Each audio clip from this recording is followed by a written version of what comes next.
मैं इस सप्ताह श्रृंखला कर रही हूँ जिसका नाम है शक्तिशाली विचार। ये उन लोगों के लिए है जिन्होंने अभी देखना आरंभ किया है, और मुझे विश्वास है कि कुछ ऐसी बातें हैं जिनके बारे में यदि हम उद्देश्यपूर्वक सोचें तो वे हमारी मदद करेंगे एक शक्तिशाली जीवन जीने में बजाय कमजोर जीवन के।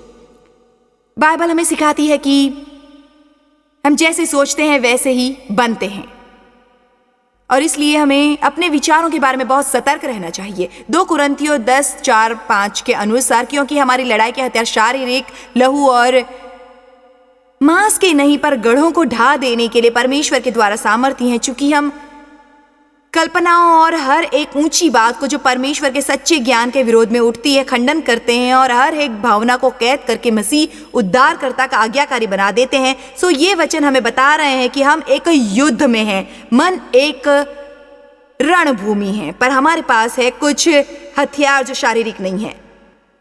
वो हथियार आत्मिक हैं जिनके द्वारा हम गिरा सकते हैं मानसिक गढ़ों को।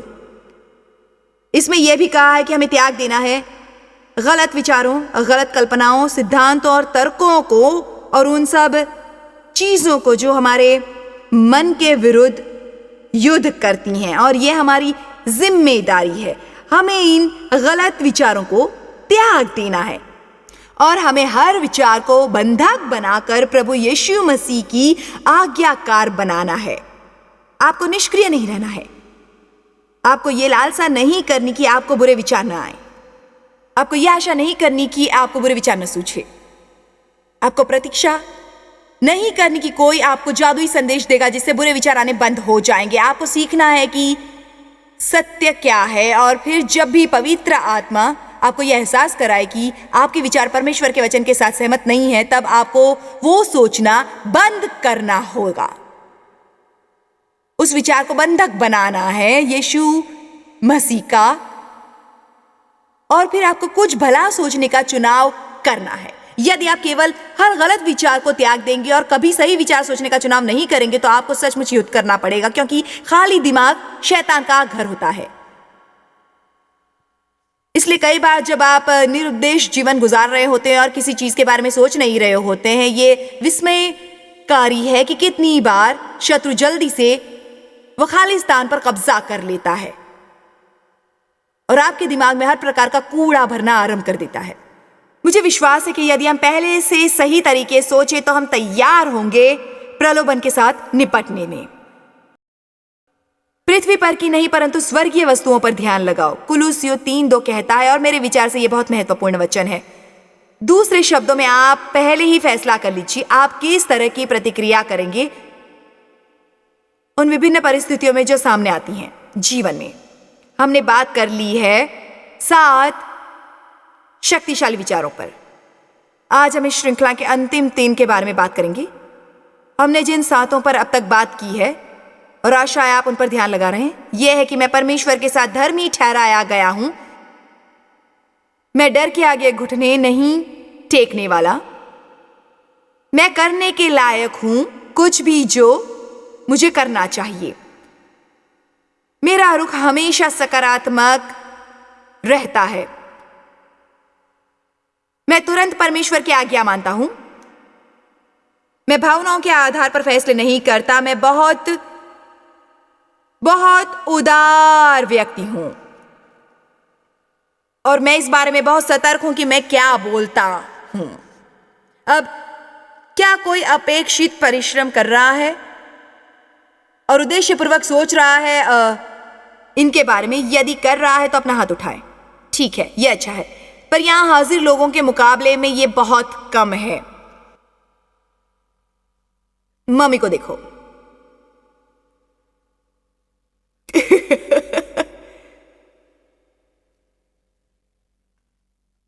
तुम्हारे जीवन में कोई सुधार नहीं आएगा यदि तुम अपना होमवर्क नहीं करोगे। आमीन। आपका जीवन सुधरेगा नहीं यदि आप केवल मुझसे सुनेंगे कि क्या करना चाहिए।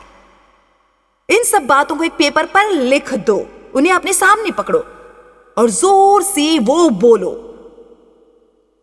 थोड़े समय में ही आपको वो याद हो जाएंगे और आप बिना पेपर देखे उन पर ध्यान लगा सकेंगे। पर आपको आक्रामक बनना है और केवल आपको इसलिए अपने पर गर्व नहीं करना कि आप जॉयस मार्क की विचार गोष्ठी में आए और आपने टी शर्ट खरीदी, सीडी खरीदी, उसके अलावा बहुत कुछ। मैं चाहती हूं आपका जीवन बदले, और मैं जानती हूं यदि आप घर जाकर अलग तरीके से सोचेंगे तो वो जरूर बदलेगा। 8वां विचार है, लोगों से वैसा व्यवहार करता हूं जैसा अपने साथ चाहता हूं।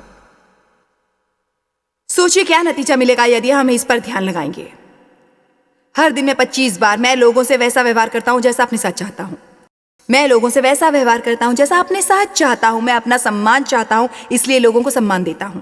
मैं चाहता हूं लोग मेरे साथ अच्छे रहें, इसलिए मैं लोगों के साथ अच्छा रहता हूं। मैं चाहता हूं लोग मेरे साथ धैर्य से पेश आए, तो मैं भी वही करता हूं। मैं चाहता हूं लोग मैत्रीपूर्ण हो, सो मैं भी वैसा ही हूं। मत्ती 7 की ओर चलें। मत्ती 7:12, इस कारण जो कुछ तुम चाहते हो कि मनुष्य तुम्हारे साथ करे, तुम भी उनके साथ वैसा ही करो, क्योंकि व्यवस्था और भविष्यद्वक्ताओं की शिक्षा का निचोड़ यही है। सकेत फाटक से प्रवेश करो। अब वो कह रहे हैं कि यदि हमें वो करना है जो 12 में लिखा है, तो 13 पर अमल करना होगा। सकेत फाटक से प्रवेश करो, क्योंकि चौड़ा है वो फाटक और चाकल है वो मार्ग जो विनाश को पहुंचाता है, और बहुतेरे हैं जो उससे प्रवेश करते हैं। चौड़ी सड़क पर शरीर द्वारा चलने की बहुत संभावनाएं होती हैं। आप शरीर को अच्छे लगने वाले सभी काम कर सकते हैं चौड़ी सड़क पर याद रखिए वो सड़क विनाश की ओर ले जाती है, और वहां आपको साथियों की जरूरत भी नहीं होती। आप हमेशा ये कहेंगे, जानते हो, एक मैं ही नहीं, वो वैसा व्यवहार करते हैं, वो वैसा व्यवहार करते हैं, वो वैसा व्यवहार करते हैं। पर यीशु उस सड़क पर नहीं होते। संकरी सड़क पर शारीरिक बातों के लिए कोई स्थान नहीं होता, और कई बार वो बहुत एकाकी होता है। पर यह वो सड़क है जिस पर यीशु चलते हैं। सकेत फाटक से प्रवेश करो। आयत 14, क्योंकि सकेत है वो फाटक दबाव के कारण सिकुड़ा है, और सकरा है वो मार्ग जो जीवन को पहुंचाता है, और थोड़े हैं वो उसे पाते हैं। मैं कुछ कहूं, मेरे विचार से ये कहने में कोई खतरा नहीं है कि मेरे विचार से ऐसे कई लाख लोग होंगे जो स्वयं को मसीह कहते हैं, पर मुझे यह जानने की उत्सुकता है कि उन लाखों में से सचमुच कितने मसीह जीवन शैली द्वारा जीते हैं। मैं उनमें से एक होना चाहती हूं जो प्रमाणिक, सच्चे, असली हैं, झूठों और ढोंगियों में से एक नहीं। आमीन। वैसे एक काम है जो बाइबल हमें सबसे ज्यादा करने की आज्ञा देती है, इसलिए यदि सुबह आपकी ये कहने की इच्छा हुई, जॉयस हमसे बहुत कुछ सीखने और करने की अपेक्षा है, कई बार मुझे बहुत उलझन होती है, क्या आप मुझे एक काम बताएंगे जो सबसे महत्वपूर्ण होगा और जिसके साथ मैं यहां से जा सकूंगा, जिस पर अमल करना मेरे लिए आसान होगा? मैं बता सकती हूं। पतरस 4:8 में, और सबसे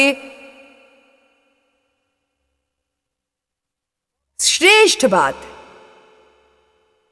यह रही वो बात जो सबसे महत्वपूर्ण है।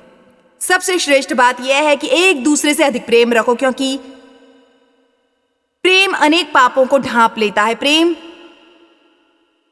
दूसरे के अपराधों को क्षमा करता है और उनकी ओर ध्यान नहीं देता। हमें एक काम यह करना है कि लोगों को जल्दी से क्षमा करना है, क्योंकि हम सभी को जीवन में क्षमा की जरूरत पड़ती ही रहती है। पत्थर दिल मत बनो। आपको बनना नहीं है अत्याधिक पूर्णतावादी, जहां हर बार जब कोई कुल काम 100% वैसा ना करे जैसा आप चाहते हो, आप परेशान हो जाएं। लोगों को थोड़ी आजादी दें इंसान बनने की, क्योंकि हम सभी को रहम की जरूरत है और हम सभी को जरूरत होती है क्षमा किए जाने की। हम सभी को ऐसे लोग चाहिए जिनका हो ऐसा उदार है, कोई बात नहीं, ऐसा रुख हमारे साथ, और सबसे बढ़कर हम गंभीरता से, आक्रामकता, जोश और उत्साह से एक दूसरे से प्रेम करें। प्रेम अनेक पापों को ढांप देता है। यीशु ने कहा था, मैं तुम्हें एक नई आज्ञा देता हूं। आप एक संदेश के साथ यहां से जाना चाहते हैं ना? एक नई आज्ञा मैं तुम्हें देता हूं कि एक दूसरे से वैसा प्रेम करो जैसा मैंने तुमसे किया है। इसी से सब लोग जानेंगे कि तुम मेरे चेले हो। प्रेम चेला होने का सबूत है। वो एक निशानी है मसीह होने की। यदि मैं ढूंढने की कोशिश करूं, मुझे तुरंत कोई मिल जाएगा जिनके कपड़ों पर नाइकी का निशान बना हुआ होगा। या हम कोका कोला का निशान बनाना चाहते हैं, या पेप्सी कोला का निशान, या अन्य चीजों का। इसलिए हम पर भी एक निशान होना चाहिए, और सच्चे मसीह की निशानी होती है एक जोशीली, आक्रामक प्रेम चाल। कोई ऐसा जो दूसरों की मदद करने में व्यस्त रहता है, जो आत्मा के फल द्वारा चलता है, जो दयालु और उदार होता है और दूसरों के साथ वैसा व्यवहार करता है जैसा अपने साथ चाहता है, जो आदरपूर्ण होता है और अशिष्ट नहीं होता, मित्रतापूर्ण, और वैसी ही बहुत सी असली सादी बातें। कुछ फरीसी यीशु के पास आए ये जानने के लिए कि कौन सी आज्ञाएं भारी और कौन सी हल्की थी, कौन सी आज्ञाएं महत्वपूर्ण थी और कौन सी नहीं थी। एम्प्लीफाइड में बिल्कुल ये नहीं लिखा कौन सी आज्ञाएं भारी हैं और कौन सी हल्की है। हमें एक भारी वचन दे। अच्छा, आपको चाहिए गहरा भारी वचन। आज यीशु ने कहा तो ये सुनिए, मैं बताता हूं सबसे भारी कौन सी है। तू प्रभु अपने परमेश्वर को अपने पूरे दिल आत्मा से प्रेम कर, अपने पड़ोसी से उतना प्रेम कर जितना अपने से करता है।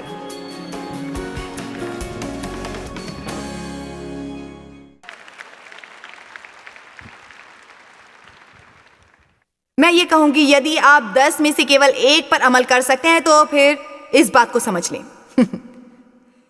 क्योंकि और चीजों से ज्यादा लोगों से सही व्यवहार करना सीखने ने मेरे जीवन में भारी बदलाव लाया है। सबसे महान काम जो आप कर सकते हैं दूसरों की परवाह करना, क्योंकि हम जन्मजात स्वार्थी होते हैं। मेरा मतलब जन्म से ही हम ये प्रवृत्ति होती है, मेरा क्या, मेरा क्या, मेरा क्या, मेरा क्या, मेरा क्या, मेरा क्या। परमेश्वर नहीं चाहते हम इस तरह से जीवन गुजारे। परमेश्वर चाहते हैं हम उद्देश्य पूर्वक सोचें कि हम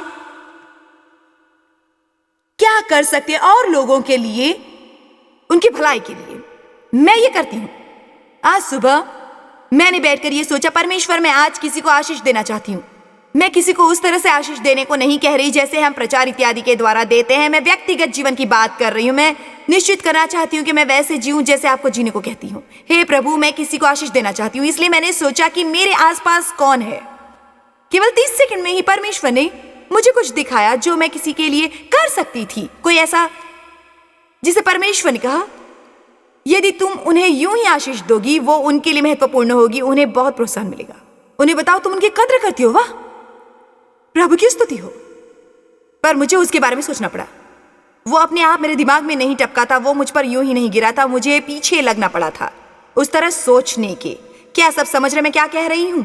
उद्देश्य पूर्वक कुछ सोचिए। ऐसे मनुष्य मत बनो जिसके सामने 3 दूतों को प्रकट होना पड़े, तुरही बजाई जाए और 4 व्यक्तिगत भविष्यवाणियां और 5 अनुष्ठान करवाने पड़े, तब जाकर आप आगे बढ़कर किसी और के लिए कुछ करेंगे। अच्छा प्रभु, यदि ये सचमुच आप हैं। लोगों के साथ हमारे व्यवहार से प्रेम प्रकट होता है। बाइबल के अनुसार हमें अपनी संपत्ति का इस्तेमाल करना है जरूरतों के लिए। तुम्हारे पास जो भी हो उससे जरूरतें पूरी करो। आपकी समृद्धि का एक उद्देश्य होना चाहिए। केवल इसलिए समृद्ध होने की प्रार्थना मत करो ताकि अपने पास वस्तुओं का संग्रह करो, बल्कि आश्वस्त करें कि आप इस्तेमाल कर रहे हैं अपने वैभव के एक बड़े हिस्से को औरों के लिए आशीष बनने के लिए। केवल बाल्टी में चढ़ावा डालने पर यह संतोष न करें, लोगों के लिए कुछ करें। अपने रोजमर्रा जीवन में जिनके साथ काम करते हो, तुम्हारे परिवार के लोगों में, जो तुम्हें पसंद है, वे जो आपको पसंद नहीं है, कई बार वो देने के लिए सबसे शक्तिशाली उपहार होता है। प्रेम आत्म बलिदानी होता है। हमें हमेशा एक मूल्य देना पड़ता है प्रेम में चलने के लिए, और ये इसका एक कारण है कि लोग इतना प्रेम नहीं करते जितना करना चाहिए। बाइबल के अनुसार परमेश्वर का प्रेम हमें बाधित करता है, अपने को अनुशासित करने में मदद करता है। हम लोगों से प्रेम करते होते हैं, सो हम उन्हें कुछ बातें नहीं कहते जो कहनी चाहिए, और इसी कारण हम उन्हें उनके दोष नहीं बताया करते। प्रेम ढांपता है बहुत से पापों को, वो भांडा नहीं फोड़ता है, न बढ़ा चढ़ाकर बोलता है। प्रेम ढांपता है। प्रेम वो मानक है जिसके द्वारा जीने के लिए यीशु ने हमें बुलाया। वो एक दिव्य फल है, वो परमेश्वर से मिलता है। परमेश्वर प्रेम है, और जहां प्रेम हो वहां परमेश्वर रहते हैं। आप में से कितने परमेश्वर की और ज्यादा उपस्थिति में जीवन गुजारना चाहेंगे? मेरे साथ यूहन्ना 4 की ओर चलें। मैं सच कहती हूँ, मैंने परमेश्वर की उपस्थिति को ढूंढा है, बहुत समय तक तलाश किया है और उसके बारे में किताबें पढ़ी हैं और उनकी उपस्थिति में जीने पर किताबें पढ़ी हैं। मैं इसका बहुत अध्ययन करती हूँ। याद रखिए, कई बार ऐसा होता है, हम सचमुच आत्मिक बनने की कोशिश करते हैं, परमेश्वर की उपस्थिति में जाने की कोशिश करते हैं, हम किसी कमरे में जाते हैं और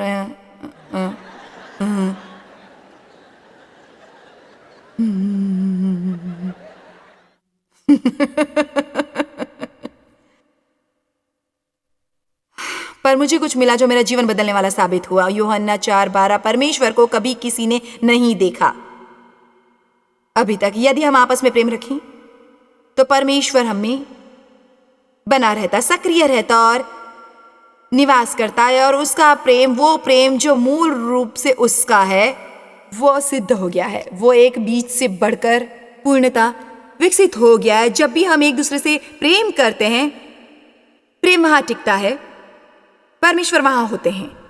जब भी आप किसी को प्रेम करते हैं, चाहे किसी को प्रोत्साहित करके या कोई जरूरत पूरी करके या उन्हें कुछ देकर या उन्हें किसी बात के लिए क्षमा करके, परमेश्वर वहां होते हैं। आप परमेश्वर की उपस्थिति में जीना चाहते हैं? पूरे उत्साह, जोश और आक्रामकता से प्रेम द्वारा चलिए, क्योंकि हर बार जब आप प्रेम से प्रेरित होकर कोई कार्य करते हैं, परमेश्वर वहां होते हैं। यह बढ़िया तरीका है जिसके द्वारा आप जी सकते हैं परमेश्वर की उपस्थिति में। परमेश्वर की उपस्थिति में रहने का एक आध्यात्मिक पक्ष भी है, और बेशक हम शांति में रहने का आनंद उठाते हैं और केवल उनकी उपस्थिति में रहना चाहते हैं। पर यदि आप सच सुनना चाहें तो मेरे विचार से उनकी उपस्थिति में सोखने से अपेक्षा है कि वो हमें कुछ करने के लिए तैयार करें, ताकि हम फिर उस प्रेम और उस उपस्थिति को लेकर जिसे हम महसूस करते हैं उसे कुछ व्यवहारिक कामों में बदले, और हम असल में दुनिया में जाकर उनके द्वारा कुछ करें, केवल बैठकर महान आध्यात्मिक बनने के।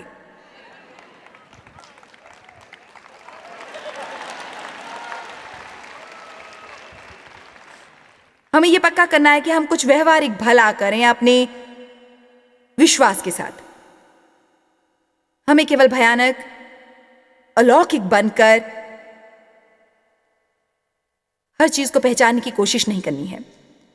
आप उन जरूरतों को पहचानने की कोशिश क्यों नहीं करते जो लोगों को होती है, और उन्हें पूरा क्यों नहीं करते? परमेश्वर वहां होते हैं जहां प्रेम होता है।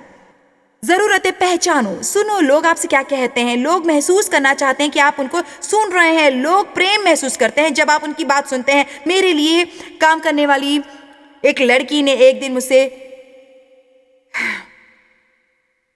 यूं ही बातचीत करते समय कहा कि उसे हर चीज प्यारी लगती है ब्राइटन कंपनी की। वो ऐसी दुकान है जहां पर्स, जूते, की चेन्स और गॉगल्स इत्यादि चीजें मिलती हैं। और मैंने वो सुना क्योंकि मैंने खुद को सुनने के लिए आदी बनाया है।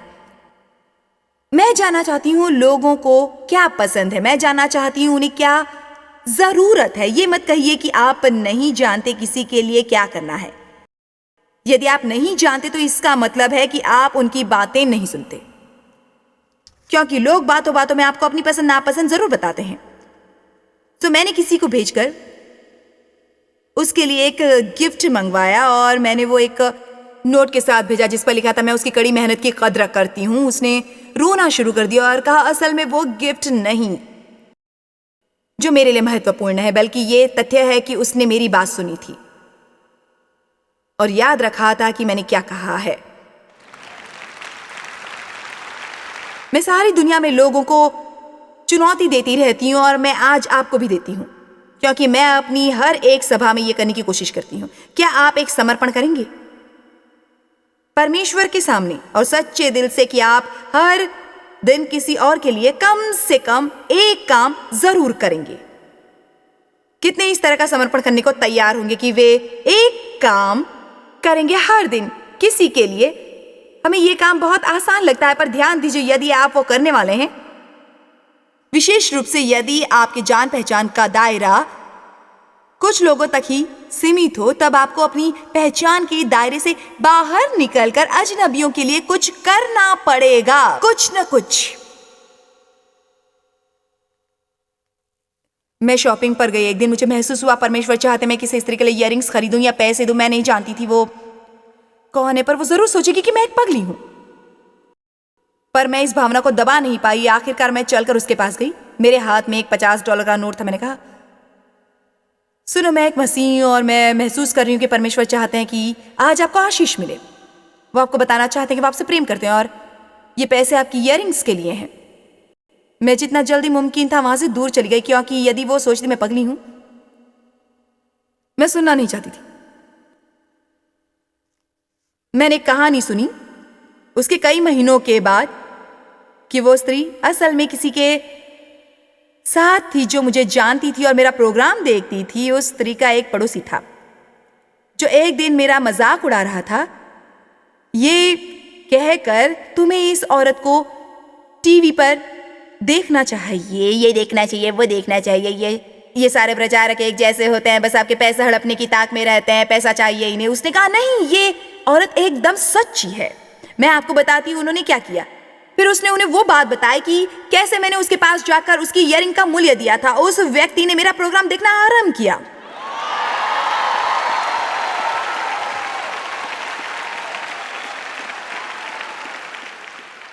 आप नहीं जानते परमेश्वर का इरादा क्या होता है जब वो आपके दिल में कुछ ऐसा करने की इच्छा डालते हैं जो आप नहीं समझ पाते हैं। आपको शर्मिंदगी भी महसूस होती है। हम इसकी बहुत परवाह करते हैं कि लोग क्या सोचेंगे। मेरी बात याद रखिए, दुनिया में ऐसे लोग हैं जिनके लिए कभी किसी ने कुछ नहीं किया है। लोग अक्सर मुझसे कहते हैं, किसी ने कभी मेरे लिए कुछ नहीं किया।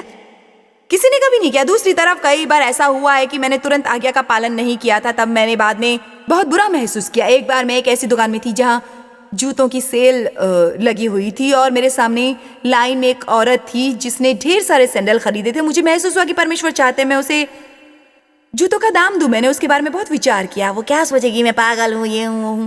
मैंने काफी समय व्यर्थ किया ताकि मुझे वो ना करना पड़े। तब वो स्त्री बिल भरने के काउंटर पर गई।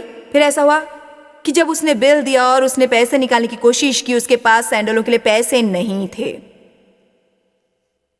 मैंने खुद को इतना छोटा महसूस किया। मैं उसके सामने शर्मिंदगी महसूस कर रही थी, पर मुझे परमेश्वर के सामने शर्मिंदा होना पड़ा था क्योंकि मैंने उनकी आज्ञा नहीं मानी थी। सो मैं भी हर मामले में उनकी आज्ञा का पालन नहीं करती। पर परमेश्वर का धन्यवाद कि मैं उन्नति कर रही हूं और मैं चाहती हूं परमेश्वर वो करने के लिए मेरा इस्तेमाल करे जो वो लोगों के लिए करना चाहते हैं। मैं नहीं जानती हम प्रेम को क्या समझते हैं, पर हमें प्रतीक्षा नहीं करनी चाहिए किसी भावुकता की भावना के लिए जिससे हमारे रोंगटे खड़े हों। मैं अब अपने पति को उससे ज्यादा प्रेम करती हूँ जितना 40 वर्ष पहले उनके साथ विवाह करने पर करती थी, और मैं नहीं चाहती इसका गलत व्यर्थ निकाले। मुझे विश्वास है आप समझेंगे, पर मेरा दिल जोरों से धड़कता नहीं जब मैं उन्हें देखती हूँ।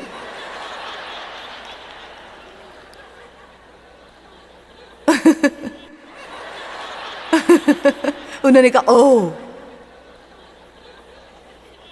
सच कहूं, जब डेव मेरे पास आकर मुझे गले लगाते मुझे अच्छा लगता है, वो सुखद होता है, पर मेरा यह हाल नहीं।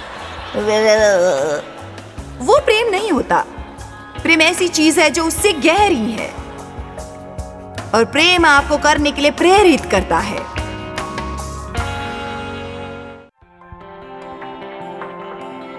जॉय स्माइल मिनिस्ट्रीज में आप हमारे लिए कितने अहम हैं, इसका आपको अंदाजा नहीं। हम आपके आभारी हैं और हम धन्यवाद करते हैं अपने सब मित्रों और सहयोगियों का कि उन्होंने इस विश्वव्यापी सेवकाई को संभव बनाया। मिलकर हम भूखों को खिला रहे हैं, गरीबों को पहना रहे हैं और कई देशों में सुसमाचार पहुंचा रहे हैं। कृपया हमसे संपर्क करें या विजिट करें jmmindia.org पर। आज ही अपनी प्रार्थना के अनुरोध बताने के लिए, हमारे साधनों के बारे में और जानकारी और चॉइस की सभाओं का शेड्यूल जानने के लिए और हमारे सहयोगी बन जाएं दुनिया भर में मसीह का प्रेम बांटने के लिए।